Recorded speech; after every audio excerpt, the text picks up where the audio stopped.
그래 저기 이게 하니까 실력들이 다 드러나고 아주 좋네요. 예. 문 집사님도 하시지 안 하셨어요? 저는 아예 빼고. 맞아. 그러셨어요? 왜 빼? 안 뺐는데요? 포장은 거안 해. 그러셨구나. 다음에 같이 하셔요. 다음 달에는 같이 하시고. 그렇게 하시면 감사하겠습니다. 빼버리길래. 그래요. 저기 점심 맛있게 드셨지요? 네. 예, 오늘 소고기 묵국 아주 맛있게 잘 먹었습니다. 밥을 맛있게 먹었으니까요. 이제 오후의 말씀도 잘 듣고 하시면 감사하겠어요. 오전에 제가 조금 길게 했어요. 평소 때보다 한 5분, 6분 길게 했는데 그래서 오후에는 그만큼 어떻게 해야 될 것 같아요? 그러니까요. 저 정확하게 해야죠, 목사가. 5분 정도 짧게 하려고 그렇게 생각하고 있어요. 근데 이 오전의 말씀도 그렇고 오후의 말씀도 본문의 말씀이 신학적으로 중요해요. 신학적으로. 뭐 쪽으로 중요하다고요? 신학적으로 중요한 말씀이라서 신학적으로 중요한 말씀을 설명을 할 때는 조금 난해해지기가 쉬워요. 그런 부분들이 있다는 것을 좀 생각하시면 감사하겠어요. 그래서 오늘 말씀의 제목이 뭔가를 봤더니 약속을 성취하시는 하나님 이렇게 되어 있습니다. 약속을 성취하시는 하나님. 뭐를 성취하시는 하나님이라고요? 약속을 성취하시는 하나님입니다. 그러면 오늘 본문의 말씀에서 약속을 성취하는 하나님에 대해서 어떻게 얘기를 하고 있는가? 세 개로 나눴던데 본과에는 3절까지는 이전에는 전능의 하나님으로만 나타나셨다는 거예요. 이전에는 언약을 이으시기 전에는 전능의 하나님으로 나타나셨다는 그런 말씀이고, 그리고 4절에서부터 8절까지는 이제 여호와 하나님으로 나타나신다는 거예요. 여호와 하나님. 전능의 하나님에서 무슨 하나님으로 바뀐 거예요? 이제 여호와 하나님으로 바뀌었다는 거예요. 왜 바뀌었을까? 그걸 설명을 하는 거고요. 그런데 그 하나님의 말씀을 전했음에도 불구하고 이스라엘 백성들이 하나님의 말씀을 믿었을까 믿지 않았을까? 믿지 않았다는 것이 오늘 본문의 말씀 9절의 말씀이랍니다. 첫 번째 대주로 와가지고 이제 전능의 하나님으로 전에는 나타났다는 것인데 1절 한번 보세요. 1절 보시면 여호와께서 모세에게 이르시되 이제 내가 바로에게 하는 일을 네가 보리라. 강한 손을 더함으로 바로가 그들을 보내리라. 강한 손을 더함으로 바로가 그들을 그 땅에서 쫓아내리라. 1절에서 강한 손을 더함으로 라는 말씀이 몇 번 나오고 있어요? 2번 나오고 있죠. 그러니까 하나님께서 능력의 손으로 이 이스라엘 백성들을 반드시 어떻게 해내겠다? 구원해내겠다는 하나님의 강한 의지가 보이는 말씀이에요. 강한 의지. 하나님께서 하시겠다라고 하면 막을 자가 없어요. 막는다라고 하면 애굽의 장자를 쳐서라도 굴복시키고 이스라엘 백성들을 구원해내겠다는 것이 오늘 이 본문의 말씀 1절의 말씀에서 얘기하고 있는 거예요. 그러니까 하나님의 모든 일들을 막는 건 큰 죄예요. 큰 죄. 바로가 그랬어요. 5장에서 그랬죠. 내 백성을 보내라 라고 모세와 아론이 얘기를 했더니 뭐라고 얘기를 해요? 나는 누구를 알지 못한다? 여호와를 알지 못한다. 여호와가 누구냐? 라고 했습니다. 여호와를 알지 못한다 라고 반역을 하면서 막았어요. 그러나 하나님께서는 여기서 1절에서 2번씩 강조하고 있는 것처럼 어떠한 손을 펴서 강한 손을 더하사 능력의 손을 더하사 이 백성을 반드시 건져내겠다라고 하나님께서 얘기하고 있답니다. 그래서 이 강한 손을 더했다라고 해서 이 강한 손을 가지신 전능의 하나님으로 전에는 나타나셨다는 말씀이 2절과 3절의 말씀이네요. 2절 3절 한번 읽어보셔요. 하나님이 모세에게 말씀하여 가라사대 나는 여호와노라. 내가 아브라함과 이삭과 야곱에게 전능의 하나님으로 나타났으나 나의 이름을 여호와로는 그들에게 알리지 아니하였고. 예, 이 말씀이 신학적으로 중요한 말씀이에요. 그래서 조금 어려울 수 있는데 전능의 하나님으로 나타났다라는 말은 이 전능이라는 히브리 단어가 중요한데요. 히브리 단어는 엘 샤다이입니다. 엘 샤다이. 엘은 하나님을 얘기를 하는 거고 샤다이는 능력이라는 뜻, 능력 또는 전능 이런 뜻이 있습니다. 그래서 합해놓으면 어떤 하나님? 말 그대로 전능하신 하나님 또는 능력의 하나님 이렇게 되는 거예요. 예, 그런 하나님으로 전에는 나타났다라고 하는 거예요. 그 밑에 하반절의 말씀이 어려운 말씀이 그 하나님 밑에 말씀이에요. 나는 여호와라. 내가 아브라함과 이삭과 야곱에게 무슨 하나님으로 나타났고 전능의 하나님으로 나타났으나 나의 이름은 뭘로는 여호와로는 그들에게 알리지 아니하였고 여호와로나 그의 이름을 알리지 않았다라는 말씀. 요 말씀이 어려운 거예요. 요 말씀이. 택한 백성들을 구원해 내시기 위해서 여호와 하나님으로 나타났던 것. 과연 그렇다라고 하면 아브라함과 이삭과 야곱이 이 여호와 하나님의 존귀하신 이름을 몰랐던가? 그렇지 않아요. 알았어요. 실제로 고백을 했었고. 한번 찾아볼까요? 조금 찾아보셔야 돼요. 12장 8절 한번 보세요. 창세기 12장 8절. 오늘 오전에 봤던 말씀 가운데 한 구절인데 12장 8절. 그 밤에 그 고기를 불에 아니요. 창세기 12장 8절. 거기서 베델 동편 산으로 옮겨 장막을 치니 서는 베델이요 동은 아니라 그가 그 곳에서 여호와를 위하여 단을 쌓고 여호와의 이름을 부르더니 하반절의 말씀을 보면 누구의 이름을 불렀다고요? 여호와의 이름을 불렀어요. 그러면 아브라함이 여호와의 이름을 알았다 몰랐다? 알았어요. 그렇다라고 하면 또 두 번째 이삭도 아브라함 아버지가 불렀던 여호와 하나님의 이름을 몰랐을까? 창세기 26장 25절 한번 보세요. 창세기 26장 25절. 이삭이 그곳에 단을 쌓아 여호와의 이름을 부르고 거기 장막을 쳤더니 그 종들이 거기서 우물을 받더라. 예, 여기서도 이삭이 그곳에 단을 쌓아 누구의 이름 불렀어요? 여호와의 이름을 부르고 라고 되어 있어요. 그러면 이삭이 여호와 하나님의 이름을 알았다 몰랐다? 알았어요. 분명히 알았지요. 그리고 그 아들이었던 야곱도 하나님의 이름을 몰랐을까? 창세기 28장 21절 한번 보죠. 28장 21절. 나를 평안히 아비 집으로 돌아가게 하시오며 여호와께서 나의 하나님이 되실 것이요. 예, 거기서 보시면은 누가 나의 하나님이 되신다고요? 누가 하나님? 21절 그 하반절에 여호와께서 나의 뭐가 된다고? 하나님이 된다라고 했어요. 분명히 여호와라는 이름을 야곱도 알고 있었다 몰랐다? 알고 있었어요. 그런데 오늘 본문의 말씀 저기에 돌아와서 3절에서 보게 되면 2절과 3절에서 보게 되면 야곱에게 전능의 하나님으로 나타났으나 나의 이름은 누구로는? 여호와로는 그들에게 알게 하지 않았다라는 뜻이 그러면 무슨 뜻일까? 왜 이렇게 얘기를 했을까? 라는 것이 의문이 생기는 거예요. 알고 있음에도 불구하고 나타나지 않았다라고 하니 이거 영 이상하잖아요? 그렇죠. 그것은 여호와라는 그 이름에서 우리가 찾을 수 있어요. 여호와라는 그 이름의 뜻이 뭔가 하면 언약대로 구원하시는 분이라는 뜻이에요. 뭐대로 구원하시는 분? 언약대로 구원하시는 분. 또 다른 뜻이 있는데 자기 자신을 하나님께서 계시를 하실 때 모세에게 나타나셨을 때 나는 어떠한 자로다? 스스로 있는 자라라고 얘기를 했잖아요. 여호와라는 뜻이 그런 두 가지 뜻이 있는데 여기서 첫 번째 약속대로 이루신 분이라는 뜻이 중요한 거예요. 무슨 약속을 말하는 건가? 하나님께서 아브라함과 그 다음에 이삭과 야곱에게 하신 말씀 곧 그 땅을 주시겠다라고 하신 그 언약의 말씀이 아브라함과 이삭과 야곱 때에는 그 가나안 땅을 하나님께서 실제로 그들에게 줬나요? 주지 않았나요? 안 줬어요. 그래서 여호와로는 나타나지 않았다는 말씀이 그 언약하신 것이 지금 실제로 이루어졌다 이루어지지 않았다? 이루어지지 않았기 때문에 여호와의 하나님으로는 그들에게 나타나지 않았다라는 뜻이에요. 그래서 이 말씀은 신학적으로 중요해요. 신학적으로 중요합니다. 근데 지금 여호와 하나님으로 이제부터 역사하시겠다는 거예요. 일을 하겠다라는 거예요. 약속하신 대로 하나님께서 이스라엘 백성들에게 특별히 아브라함과 오늘 오전에 말씀에서 얘기한 것처럼 아브라함에게 약속하시고 그 아들 이삭에게 약속하시고 야곱에게 약속하셨던 그 언약의 말씀들을 내가 지금 이 순간부터 여호와 하나님으로 나타나서 그 언약을 반드시 이루겠다라는 뜻이에요. 하나님의 강력한 의지가 보이는 말씀이에요.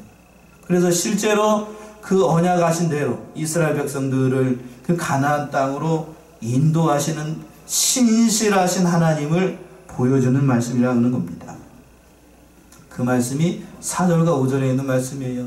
4절과 5절 한번 읽어보셔요. 가나안 땅 곧 그들의 우구하는 땅을 주기로 그들과 언약하였더니 이제 애굽 사람이 종을 삼은 이스라엘 자손의 신음을 듣고 나의 언약을 기억하노라. 예, 이 말씀이 4절의 말씀 그래서 중요합니다. 4절의 말씀. 가나안 땅 곧 그들의 우구하는 땅을 주기로 누가가 약속했다고요? 그들과 언약했어. 그들은 여기를 누구를 얘기를 할까요? 좁은 의미로는 아브라함과 이삭과 야곱이에요. 이들에게 주신 그 언약을, 그 땅을 주시기로 언약을 했는데, 또 넓은 의미로는 이스라엘 백성들에게, 그리고 영적인 의미를 더하면 저와 그리고 여러분들에게 천국을 주실 것이라는 그 언약을 하셨는데, 지금 이 시간부터 내가 여호와 하나님으로 그들에게 역사를 해서 이 가나안 땅을 주시겠다라고 약속하고 있는 그런 말씀이에요.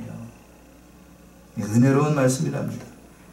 그래서 하나님께서 그 언약을 돌아보시고 이스라엘 모든 백성들의 그 신음하는 소리를 들으시고 그 언약을 기억해서 그 언약대로 모든 것을 이루시는 그런 하나님이라고 얘기를 하고 있는 거예요. 근데 오해의 소리가 있어서 지금 말씀드리지만 5절 하반절에서 보세요. 5절 하반절에 이스라엘 자손의 뭐를 듣고? 신음을 듣고 나의 언약을 어떻게 하였다? 그러면은 하나님이 전에는 그 언약을 기억하시지 않았다는 얘기인가요? 그런 의미가 아니에요. 성경을 읽을 때에 이러한 표현은 전에도 한번 언뜻 얘기를 한 것 같은데, 인간의 입장에서 봤을 때, 누구의 입장에서? 인간의 입장, 내 입장에서 봤을 때 하나님께서 그렇게 얘기하는 거지, 하나님은 그 언약을 잊어버리시거나 우리처럼 기억이 나이가 들면 가물가물해져 가지고 하나님이 너무 오래 사셔가지고 그 언약을 잊어먹었다는 얘기가 아니에요. 그 기억하고 있는데 인간적인 입장에서 봤을 때 이렇게 설명을 하는 거예요. 이걸 어렵게 얘기를 할 때 신인, 동령, 동성, 논 이렇게 얘기를 했지요. 괜히 얘기했다. 괜히 얘기했어. 그 아무튼 인간의 입장에서 얘기를 할 때 그렇게 얘기를 하는 거예요. 그 우리를 생각하셔서 그렇게 얘기를 하는 겁니다. 하나님은 그 언약을 잊어버리시는 분이 결코 아니에요. 그래서 이 인간의 입장에서 설명을 했던 것들이 여러 가지가 있다라고 얘기를 했잖아요. 하나님은 영이시기 때문에 우리와 같은 손이 있다 없다? 없어요. 우리와 같은 발이 있다? 없어요.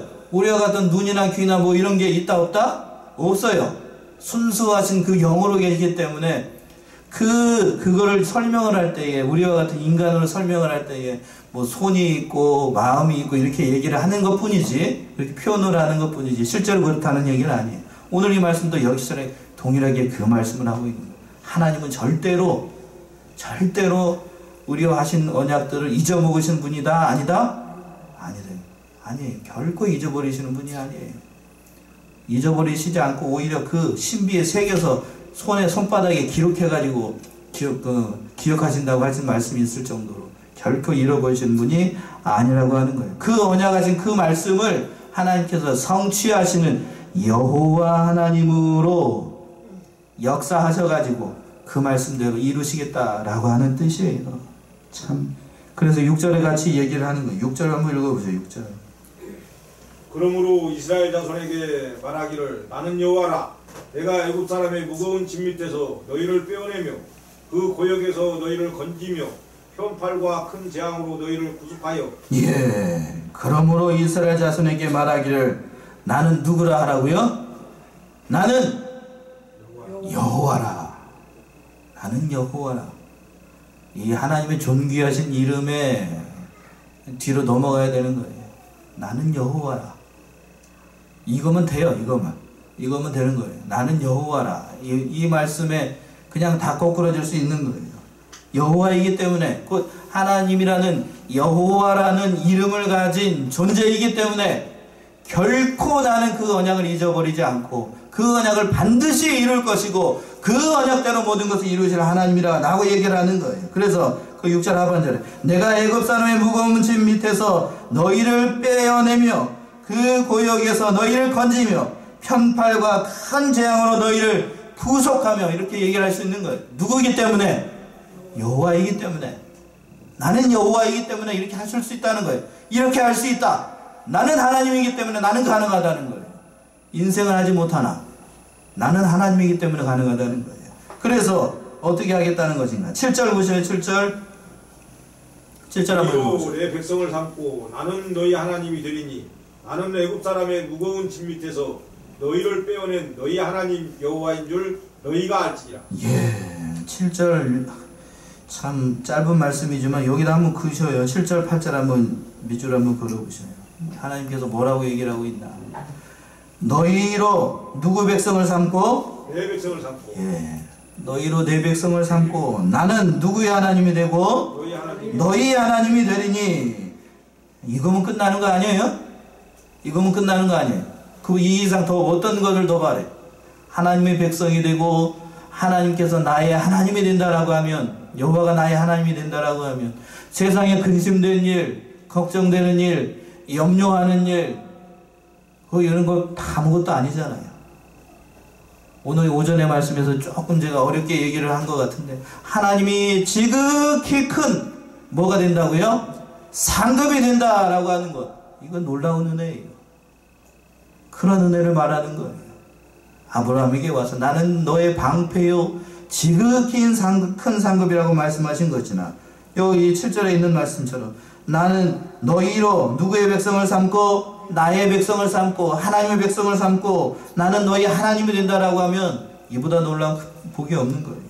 그래서 그 밑에 하반절에 나는 애굽 사람의 무거운 짐 밑에서 너희를 빼어낸 너희 하나님 누구인 줄, 여호와인 줄 알게 될 것이다. 이 모든 역사를 보고 하나님이 과연 내가 섬기는 하나님이 진짜구나 라는 뜻이에요. 우리 어렸을 때에 그렇게 얘기를 했어요. 요즘도 그렇게 얘기를 하는데 이렇게 하죠. 왜 이렇게 하죠? 여기다 해야지. 왜 이렇게 하죠? 너 진짜다는 거죠. 최고다는 얘기 아니야. 하나님에 대해서 이렇게 얘기하는 거예요. 한마디로 뭐라고 그러죠? 한마디로 짱! 예, 짱이라고 하는 거. 하나님 짱. 이 말 아니야 지금? 예, 하나님 짱. 예. 하나님이 하겠다는 거, 내가 하겠다는 뜻이에요. 내가 하겠다. 그래서 어떻게 하겠다는 건가? 8절 한번 보셔요. 8절 읽어보셔요. 내가 아브람과 이삭과 야곱에게 주기로 맹세한 땅으로 너희를 인도하고 그 땅을 너희에게 주어 기업을 삼게 하리라. 나는 여호와로라 하셨다 하라. 예, 7절과 8절. 예, 이 말씀 참 좋은 말씀이에요. 참 주옥과도 같은 그런 말씀인데, 신학적인, 이렇게 표현해서 죄송해요. 여러분을 조금 저기 한 것 같아요. 신학적인 그 배경이 있는 사람이 이런 말씀들을 읽으면 감동이 배가가 됩니다. 대단히 은혜가 되는 거예요. 누구이기 때문에? 내가 아브라함과 이삭과 야곱에게 주시기로 맹세한 땅으로 너희를 어떻게 하고? 인도하고 그 땅을 너희에게 주어 뭐를 삼게 하고? 기업을 삼게 하리라. 나는 누구라? 이거면 되는 거 아니겠어요? 예, 나는 여호와로라. 하나님께서 이러한 앞으로 출애굽기다 구약 성경을 볼 때에 하나님께서 이렇게 말씀하시는 대목이 너무나도 많아요. 나는 누구로라? 나는 여호와로라. 이 백성이 하나님의 하나님을 의심하고 믿음이 없이 행동을 할 때에 하나님께서 다른 여러 가지 말을 하잖아요. 나는 누구라고? 나는 여호와라. 이렇게 얘기를 해요. 예. 나는 여호와라. 나에게 도전할 세력이 어디 있느냐라는 말씀이에요. 내가 이렇게 하겠다는 거네. 나를 믿지 못하느냐, 이래도 나를 믿지 못하느냐라고 얘기를 하는 거예요. 여러 가지로 우리 사랑하는 양문의 성도들이 세상에 있을 때에 하나님을 믿는 믿음을 시험하는 세력들이 많고, 내가 믿음이 연약한지라 하나님이 어디 있느냐라고 생각이 들 때 오늘 이 말씀 읽어보죠. 7절과 8절. 얼마나 귀한 말씀인지 알 수가 없어. 7절 8절 한번 다시 한번 읽어볼까요? 합독하시겠습니다. 시작! 너희로 내 백성을 삼고 나는 너희 하나님이 되리니 나는 애굽 사람의 무거운 짐 밑에서 너희를 빼어낸 너희 하나님 여호와인 줄 너희가 알지니라. 내가 아브라함과 이삭과 야곱에게 주시기로 맹세한 땅으로 너희를 인도하고 그 땅으로 너희에게 주어 기업을 삼게 하리라. 나는 여호와로라 하셨다 하라. 나는 여호와라 하셨다 하라. 이 말씀 앞에 꼬꾸라져야 돼. 이 말씀 앞에 존귀하신 그 여호와라는 그 이름. 우리가 복받은 민족이에요. 어떤 의미에서 우리는 하나님의 이 존귀하신 이름 여호와라는 그 이름을 막 불러 제낄 수 있어요. 뭐라고요? 막 불러 제껴요. 하나님의 이름, 존귀하신 이름. 누구? 세자 시작. 여호와라는 이름을, 존귀하신 이름을 막 부릅니다. 쉽게 얘기하면 여러분 아버지의 이름을 여러분이 막 불러 제끼는 거예요. 뭐라고? 여호와라고 막 불러 제끼는 겁니다. 뒤에다 님자도 안 붙이고 막 부르는 거예요. 그러니까 근데 이스라엘 민족들은 이 하나님의 존귀하신 이름을 얘기를 부를까요? 부르지 않을까요? 이미 몇 차례 얘기를 해가지고 감동이 별론가 보다. 부를까요? 부르지 않을까요? 부르지 않아요. 이 여호와라는 이름이 이미 나오면 이 성경을 기록했던 서기관들, 그 사람들은 이 썼던 사람들은 그 여호와라는 존귀하신 이름이 나오면 목욕하고 붓 빨고 다시 와가지고 그 이름 쓰고 다시 목욕하고 이렇게 해야 돼요. 그러면 7절과 8절을 쓸 때에 목욕을 몇 번 해야 되는지 한번 보셔. 몇 번씩 해야 되나 알 수가 없지요. 그리고 여호와라는 존귀한 이름이 나오게 되면은 그들은 감히 이름을 부르지 않아요. 우리는 뭐라고 부르고 여호와라고 막 불러 제끼고 그들은 아도나이 하고 지나가요. 아도나이 하고.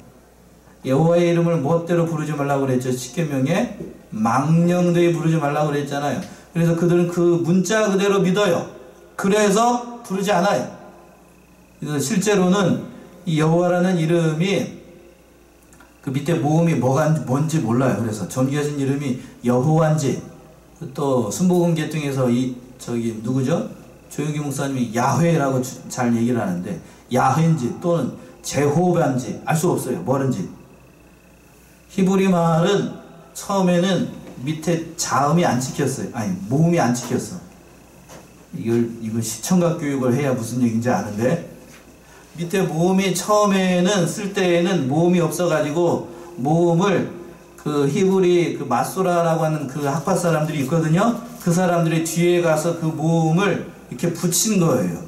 그러니까 처음에는 뒤에 가서 붙였으니까 여호와라는 이름을 그들이 모음이 뭔지를 알 수 있을까요? 모를까요? 몰라요. 왜 모를까요? 처음부터 그 하나님의 이름을 어떻게 했기 때문에 부르지 않았어요. 안 불렀으니까 이게 뭔지 모르는 거예요. 뭔지 몰라요? 뭔지 모른다고. 그러나 다른 성경 말씀들을 이미 다 외우고 있어요. 그 히브리 사람들은 이 구약 성경을 다 암송을 하고 있으니까 그 정도로 열심히 대단해요. 그러나 그 하나님의 존귀하신 이름은 부르지 말라는 그 명령을 따라서 그게 어떻게 되는지 몰라요. 그러니까 알고 있으면서도 그게 나오면 아도나이 이렇게 지나갑니다.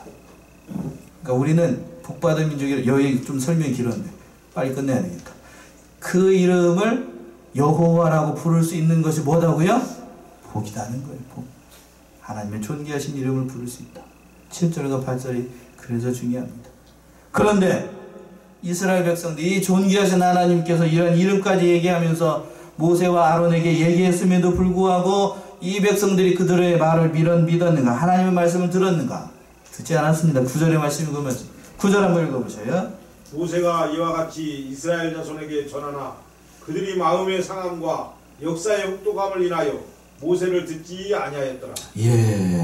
이렇게 하나님께서 힘주어서 말함에도 불구하고 그 9절 보시면 모세와 이와 같이 이스라엘 자손에게 전하나 그들의 마음이 어떠함으로 상함과 또 역사의 뭐함으로 혹독함을 인하여 모세를 듣지 아니하였다는 거예요. 두 가지 때문에 그래요. 마음이 상했어요. 왜 마음이 상했을까요? 어려운 일들이 더 많아졌어요. 마음이 상해. 이게 사람이라고 하는 거예요. 오늘 오전에서 말씀드린 것처럼 아브라함의 믿음이 처음에 하나님께서 부르실 때 믿음이 좋은 사람이었다? 우리랑 비슷한 사람이었다? 동의를 안 하시네? 우리랑 좀 비슷한 사람이었다? 아니면 우리보다 믿음의 조상답게 그냥 참 믿음의 사람이었다? 아니다. 우리랑 별반 차이 없는 사람이었다. 그런데 중요한 건 뭐냐면요. 그러한 믿음을 뒤에 22장에 가서 보게 되면 저기 창세기 23장인지 22장인지 누구를 바치는 믿음까지 잘하죠? 이삭을 뭘로 바치는 믿음까지? 번제로 바치는 믿음의 사람까지 잘하는 거예요. 아브라함이 이런 우리랑 같은 비슷한 사람이었다가 뭐를 바치는 사람까지? 자신 아들, 백성에 낳은 아들. 여러분 같으면 하실 수 있겠어요? 못하겠시요? 하겠시요? 못하겠시요? 여러분 여쭤봐야지. 하겠시요? 못합니다. 그러면 앞에서는 야 아브라함이 나 같은 사람이었대. 이야 좋네. 그러다 뒤에 가서 이제 한참 넘기다가 보면 아브라함이 이삭을 바치는 대목에서 우리는 뭐죠? 다 기절합니다. 뭐 한다고요? 예, 기절하는 거예요. 그런 하나님이 우리 하나님이시고 저와 여러분들을 그런 믿음의 사람으로 하나님께서 만드실까요? 만드시지 않을까요? 만드셔요. 아멘이신가요? 예, 오면 아멘이 했다가 아들 바치라는 멋진데야. 그런 생각이 드시나요? 그런 생각 요만큼도 안 해도 돼요. 요만큼도 안 해도 됩니다. 왜 그럴까요? 왜 하나님이 요구하시지 않을까요? 우리의 믿음이 어떻다는 걸 아시기 때문에 연약하다는 걸 아셔요. 그러니까 그런 거는 요구하시지 않아요. 하나님께서 요구하시는 것은 지지난주에 말씀하셨던 것처럼 우리를 향하지 하나님의 뜻 한 가지 한 번만 하고 합시다. 우리를 향하지 하나님의 뜻은 항상 뭐하고? 기뻐하고 쉬지 말고 뭐하고? 기도하고 그리고 범사에 감사하는 것이 하나님의 뜻이에요. 하나님은 그걸 요구하십니다. 오늘 본문의 말씀도 그걸 요구하시는 거예요. 우리 사랑하는 우리 양문의 성도 민사실들을 기억하고 어려운 일을 만나도 오늘 모세가 그 말씀을 전했음에도 불구하고 마음이 상하고 이 세상에서 여러 가지로 어려운 일을 만나기 때문에 우리가 믿음이 약해질 수 있어요. 그러나 분명히 명심할 것은 그런 하나님이 누구의 하나님이라고요? 나의 하나님이라는 사실을 명심하시고 그 하나님을 약속을 성취하신 그 하나님을 바라보고 믿음으로 승리해 나가는 저와 여러분들이 다 되시기 바랍니다. 기도하겠습니다.